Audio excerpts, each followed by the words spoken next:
के अंदर जो ज़्यादा जोश खरोश है, ज़्यादा गुस्सा है, थोड़ा वो भी ठंडी होगी कि सब लोग पैर छूते हैं और हम अभी भी वही ज्वालामुखी बने हुए, कुछ तो ठंडे होना चाहिए।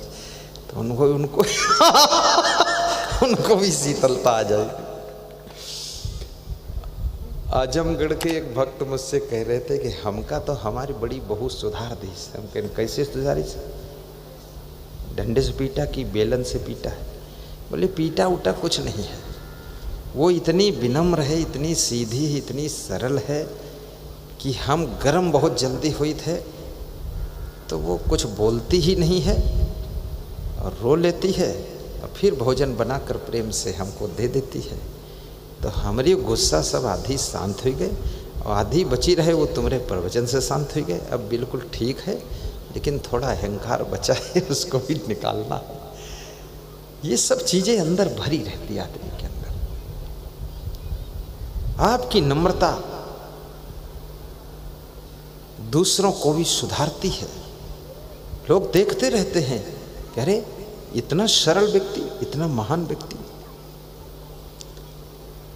अपने घर में ऐसे प्रवेश करो जैसे कोई देवी और देवता प्रवेश हो रहे हैं, और तुम्हारे घर के पति, तुम्हारे सास ससुर प्रवेश करें, कहीं बाहर गए हैं वहाँ से लौटे हैं, तो उनको थोड़ा द्वार पर निकल कर रिसीव भी कर लीजिए। अपने पिताजी को भी रिसीव कर लीजिए।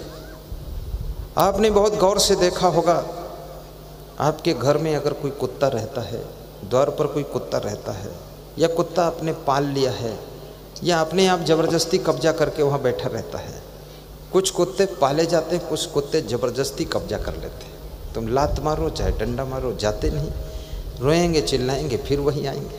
आखिर तुम हार जाओगे, सोचोगे बैठने तो और बैठे बैठे वो तुम्हारे द्वार पर पूरा कब्जा करता है, बैठा रहता है। लेकिन तुम जब आओगे बाहर से तो कुत्ता उठकर खड़ा हो जाएगा, तुम्हारे पास जाएगा, पैर चूम लेगा, पूंछ हिला देगा, बड़ा खुश होगा, उसका चेहरा दिखता खुश है। फिर आगे आगे चलेगा, फिर तुम्हें रास्ता बताएगा, मालिक इधर आइए, इधर घर है। क्योंकि कुत्ता जानता है मेरा मालिक टेंशन में ज़्यादा है, रास्ता नहीं बताऊंगा दूसरे घर में घुस जाएगा तो आगे आगे रास्ता बताता है। और उसके बाद कभी कभी तुम्हारा कुत्ता तुम्हारे पैर चूम करके और दो पैर ऊपर करके पैरों के पास रख कर खड़ा हो जाता है कि आपको पूरा प्रणाम करता हूँ, सिलेंडर हूँ। फिर भी तुम जब नहीं पिघलते हो तो तुम्हारे सामने उल्टा गिर जाता है, पीठ नीचे पैर ऊपर कर देता है, चारों पैर, कि आत्मसमर्पण कर दिया, अब देना है कुछ दीजिए, नहीं तो मर जाऊंगा तुम्हारे द्वारा तो आप उस कुत्ते की फिक्र करते हो। जब खाने बैठते हो तो कहते हो जरा कुत्ते को एक रोटी दे देना, आदेश दे देते हो। और कुत्ता पहचान भी लेता है कि कौन घर का मालिक है। वो मालिक उसको अपने हाथ से खिलाए न खिलाए, लेकिन कुत्ता मालिक को पहचान कर मालिक को डील भी करता है, मालिक को कंट्रोल करता है, मालिक को ज़्यादा प्रेम करता है। मैं तो कभी कुत्तों से मिलता नहीं हूँ, लेकिन आश्रम जब जाता हूँ तो हमारे आश्रम पर ज़बरदस्ती 2-4 कुत्तों ने कब्जा किया है। क्योंकि गंदगी तो फैलाते हैं तो हम पसंद नहीं करते हैं, लेकिन अब ज़बरदस्ती रहते तो क्या किया जाए। तो जब हम पहुँचेंगे, चाहे 12 बजे रात को पहुँचें, तो 3-4 कुत्ते वे हमारे गाड़ी के पास आ जाते हैं और फिर पूंछ हिलाते हैं, हमारी ओर देखते हैं और जानते हैं इसको राजी कर लो तो भगाए नहीं जाओगे, यही मेन आदमी पूंछ हिलाते हैं, फिर दाएं साइड चलते हैं, बाएं साइड चलते हैं, आगे चलते हैं, आगे से फिर देखा। उनका इशारा है कि तुम मुझको देखो तो पहचानो तो मैं भी यहाँ का सदस्य हूँ, साधु तो नहीं हूँ लेकिन रहता यही थोड़ी दया रखना महाराज, आदेश ना दे देना, निकाले जाऊँ कहीं। तो धीरे धीरे मैं 2-1 साल तो थोड़ा असंतुष्ट रहा। अब मैं भी पिघल गया कि चलो रहने दो इनको, कोई बात नहीं, अब रहते हैं ठाठ से। और जब मैं सवेरे सवेरे परिक्रमा करने के लिए उतरता हूँ, वो मेरा इंतज़ार करते रहते हैं और तुरंत आगे आगे चल देते हैं पार्क के लिए कि पार्क में चलो। संत लोग उनको भगाते हैं तो संत से नाराज होते कि तुम्हें सेवा कहीं बहुत हम नहीं कर पाते, कि साथ हम ले चलेंगे ऐसा प्रेम करते हैं।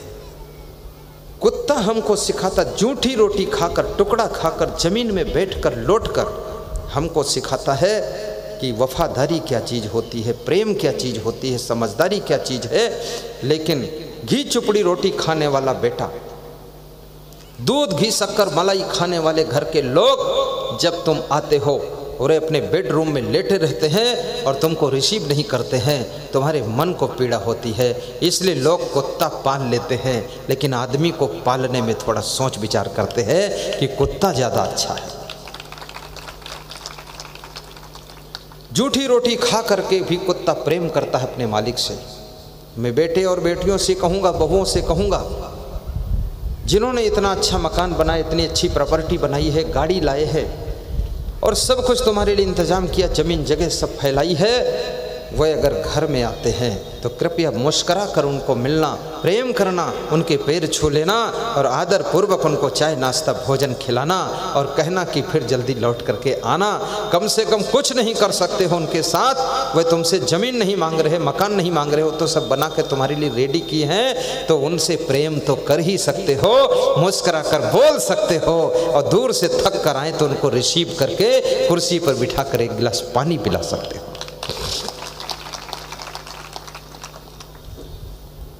हमारा धर्म हो सेवा, हमारा कर्म हो सेवा। गाइए 2 पंक्तियां, उसके बाद समापन की ओर मैं जा रहा हूं।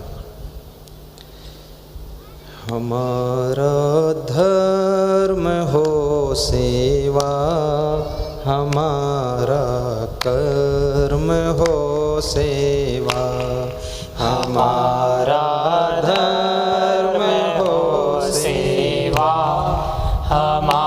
बच्चों को शांत कीजिए, गुप्ता जी बच्चों में पहुंचिए। हमारा धर्म हो सेवा, हमारा कर्म हो सेवा, हमारा धर्म हो। सब गाइए, बोलिए। हमारा कर्म हो सेवा। कौन गा रहा है? थोड़ा थोड़ा महिलाएं गाती हैं, पुरुष लोग तो खाली ताली बजाते, गाते ही नहीं। अलग अलग बंटवारा कर देता हूँ, पहले पुरुष गाएं, महिलाएं सुने, फिर महिलाएं गाएं, पुरुष सुने, और देखो कौन कितना अच्छा गाता है। गाइए। हमारा धर्म हो सेवा, हमारा कर्म हो सेवा, हमारा।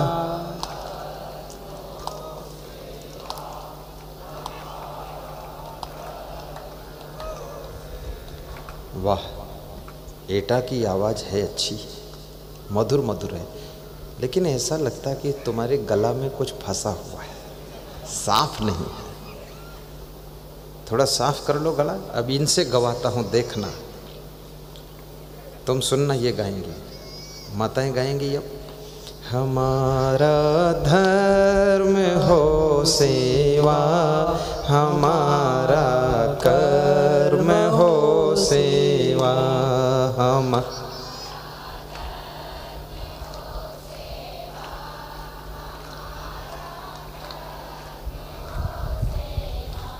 वाह, सब पुरुषों का मन ललचा गया, कितना अच्छा गाती है, कितना अच्छा सुर है इनका। लेकिन पुरुष लोग ऐसा सोच रहे, मंडप में जैसा मीठा सुर से गा रही, ऐसे मीठे सुर में घर में भी गाए और कुछ बताए तो अच्छा। पर जगह बदलने से सुर भी थोड़ा बदल जाता है। फिर से गाएंगी माताएं। इनका वास्तव में गाना बहुत अच्छा है। ये सब महिलाओं को घर में भी गाना चाहिए और पुरुषों को बैठकर सुनना चाहिए। 15-20 मिनट का टाइम सेट कीजिए और भजन कीर्तन किया करो अपने घर में। राजस्थान कोटा में एलेन कोचिंग सेंटर के मालिक गोविंद माहेश्वरी बता रहे थे, शाम को आधा घंटे पौन घंटे हमारे घर में भजन कीर्तन होता है और हम लोग खुद गाते हैं और महिलाएं भी गाती हैं, और 45 मिनट गाने के बाद फिर सब लोग खा पी के सो जाते हैं। तो कह रहे थे कि हम साइकिल से कोटा में बिजनेस करते थे, आज उनके पास में एलेन कोचिंग सेंटर वालों के पास में आप सुनोगे तो दंग रह जाओगे। करीब करीब 50 तो उनके विद्यालय होंगे, और इतना बड़ा कोचिंग सेंटर है, इतना बड़ा है कि एक एक कोचिंग सेंटर में 25-25 हजार विद्यार्थी पढ़ते हैं, और एक विद्यार्थी की फीस 1,40,000, 1,20,000। उनके जो टीचर हैं उनका वेतन 80,000 महीना, 1.5 लाख महीना। वे पूरी इंडिया का छटा हुआ माइंड टीचर रखते हैं। और कितने लोग स्कूल खोलते हैं, इंडिया का गोबर माइंड टीचर रखते हैं। 4,000 रुपया महीना 4,000 रुपया महीना में मजदूर नहीं मिलता। अब ये 4,000 रुपया महीना अगर टीचर तुम ढूंढ के लाओगे तो आपके स्कूल का रिजल्ट सब गया, बात खत्म हो गई। और सारी दुनिया में क्वालिटी का खेल, क्वालिटी। आपकी स्कूल में यदि रिजल्ट में क्वालिटी नहीं है तो अपने बच्चे को उसमें कौन डालेगा? और जितना सस्ता व्यक्ति ढूंढोगे कोई ठीक ठाक माइंड वाला नहीं मिलेगा। मुकेश अंबानी का जो ड्राइवर है, श्री मुकेश राजपूत, मुकेश अंबानी का जो ड्राइवर है, उनका भी वही नाम, उनका भी वही नाम। उस ड्राइवर का वेतन 2.25 लाख रुपया महीना है। वो अपने ही ड्राइवर तो 6-7 हज़ार महीना मिल जाते हैं। अब सोचो, करीब करीब 30 ड्राइवर मिल जाएंगे एक ड्राइवर के वेतन में। यहाँ 30 ड्राइवर, लेकिन यहाँ ड्राइवर है कैसा? ये 6,000 वाला। ये जब गाड़ी गड्ढे में गिराता है तो तुम्हारी कमर उखड़ जाती है, और गाड़ी के सांकप टूट जाते हैं, और कमानी त्वारत है, और फिर कहूँ सीढ़ी पर चढ़ावत तो टायर फाड़त है, और फिर कहीं बिरोम लड़ावत है। जब तक तुम गाड़ी में बैठे हो तब तक यही डराते हो कि हे भगवान सुरक्षित पहुंच जाइए, बस ठीक है।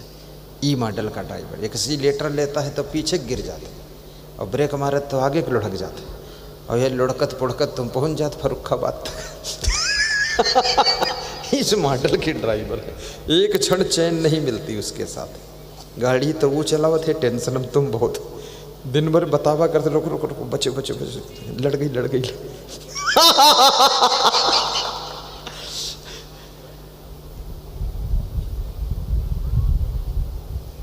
और यदि आप अपनी योग्यता को बढ़ाते हो, वही काम अगर क्वालिटी का करोगे तो आपको 10 गुना वेतन मिल सकता है।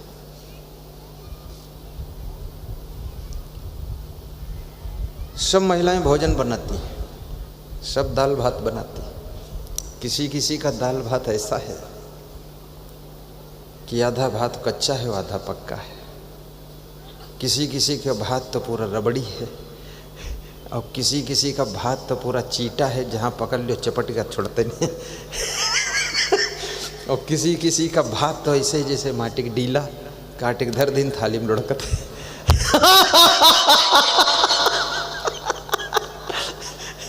अब ये को समझाइए, क्वालिटी है कोई? पति भी डरा दे, 2-4 ढीला डार दिन थाली में, कहा तो बस हो। और किसी किसी महिला का भात हर चावल अलग अलग है और पका हुआ है ठीक से, और खुशबू आ रही है, और उसके बाद जब परोसती है वो फोड़ करके ठीक से लगाती है। दाल भी कटोरी में रख देती है। दाल और सब्जी और भात और रोटी एक में परोस दिया, सब लथर के सब गबड़े के एक में। अलग अलग स्वाद ही नहीं। उनका पति कह नहीं सकते कि दाल में नमक ज़्यादा सब्जी में कम, क्योंकि सब गबड़ी गबा पता ही नहीं चली कीमा कम ज़्यादा।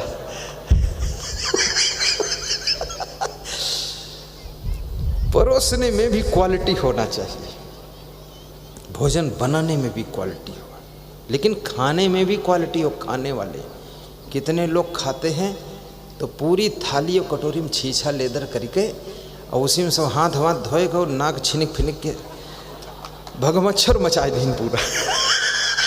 पड़ोस में जो खाते रहे वह कि हम थोड़ा चुवाई दिन की तुम मुँह माल छकोइए, जूठन उठन। ये कौन सा तरीका है? सभ्यता से खाइए और उतना ही लीजिए जितना खाना है, और जूठा मत छोड़िए।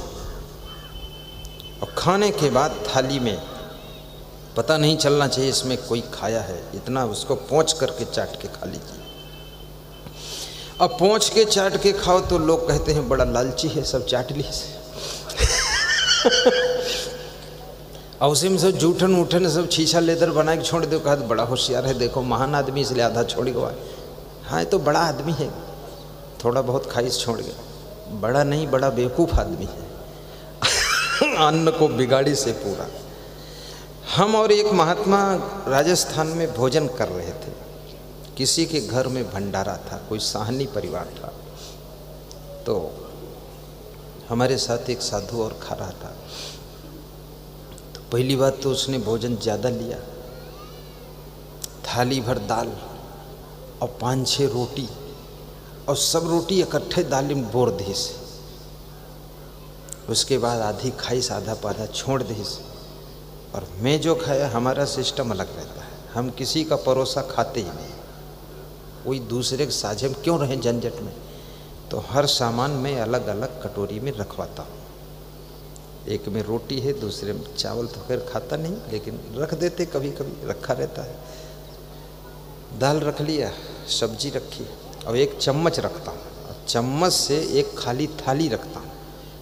पहले समय का थोड़ा थोड़ा लेता हूँ, टेस्ट लेता हूँ। उसके बाद जो टेस्ट में लगता है गड़बड़ है, ज़्यादा नमक है या नमक बिल्कुल नहीं है या आधा भात कच्चा है, कहता कुछ नहीं, उसको खाता नहीं, दोबारा लेता नहीं। जितना ले लिया चम्मच भर उतना खा लिया, और फिर जितना खाना उतने निकालता हूँ शुद्धता के साथ। और थाली में खाने के बाद उसको पोंछ के चाट के बिल्कुल धोई जैसी थाली लगती, और एक जूठन बाहर नहीं गिरने पाई।